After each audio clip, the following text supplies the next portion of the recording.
ቼልሲ ከአሰልጣኝ ሊያም ሮሴኔር ጋር መለያየቱን ይፋ አድርጓል። የ41 ዓመቱ አሰልጣኝ ከ4 ወራት ባነሰ ጊዜ ከቼልሲ ኃላፊነት መሰናበቱ የተረጋገጠ ጉዳይ ሆኗል።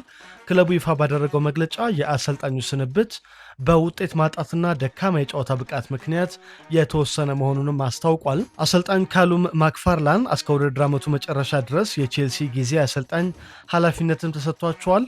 ካሉም ማክፋርላን ከዚህ ቀደም አሰልጣኝ ኤንዞ ማሬስካ ጥር ወር ላይ ከቼልሲ ሲሰናበቱ ጊዜ አሰልጣኝ በመሆን ኢቲሃድ ላይ ቼልሲ ከማንቸስተር ሲቲ 1-1 የተለያየበትን የፕሪሚየር ሊግ ጨዋታ በጊዜ አሰልጣኝነት መምራታቸው የሚታወስ ነው። አሰልጣኝ ሊያም ሮሴኒዮር ጥር ወር ላይ ነበር በ6 ዓመት ተኩል ውል እስከ 2032 ቼልሲን ለማሰልጠን የተረከቡት። እንግሊዛዊ አሰልጣኝ ከዚህ አስቀድሞ በቼልሲ ባለቤትነት ከሚተዳደረው የፈረንሳዩ ስትራስቡርግ ነበር ወደ ምዕራብ ለንደን ኃላፊነቱን ተረክበው የመጡት። ሰማይ ለባሾቹ የትላንቱ የብራይተን የ3-0 ሽንፈትን ተከትሎ በሊጉ አንድም ጎል ሳያስቆጥሩ በተከታታይ 5 ጨዋታዎችን እንደ አውሮፓውያን አቆጣጠር ከ1912 ወዲህ ለመጀመሪያ ጊዜ የተሸነፉበት ሆኖ ተመዝግቧል።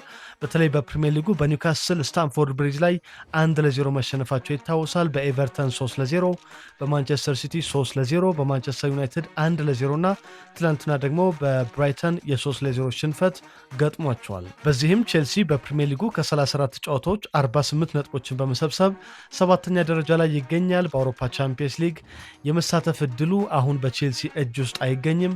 ዩሮፓ ሊግና ኮንፈረንስ ሊግ ተሳታፊ ለመሆንም ፍክክሩ በጣም ከባድ ይመስላል።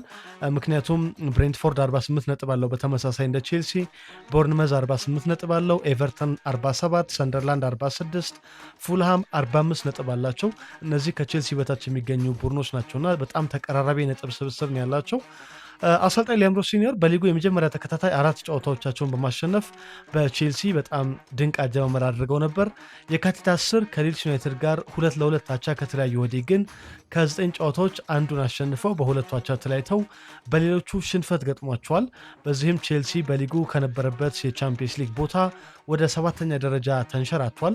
ከቶፕ 5 በ7 ነጥብ ይርቃል። 12ኛ ደረጃ ላይ ከሚገኘው ፉልሃም በ3 ነጥብ ብቻ ነው የሚርቀው። በተጨማሪም ቼልሲ በአውሮፓ ቻምፒየንስ ሊግ ጥሎ ማለፍ በፓሪስ ሰን ጀርመን የ5-2 እና የ3-0 የድምር ውጤት 8-2 ሽንፈት ከውድድር መሰናበቱም የሚታወስ ነው።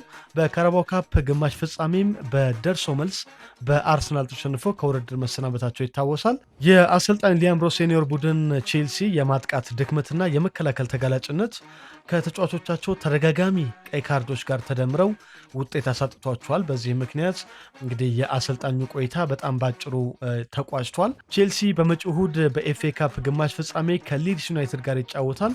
ከዚያ በኋላ በፕሪሚየር ሊጉ ከኖቲንግሃም ፎረስት፣ ሊቨርፑል፣ ቶተንሃም እና ከሰንደርላንድ ጋር የሚጫወት ይሆናል።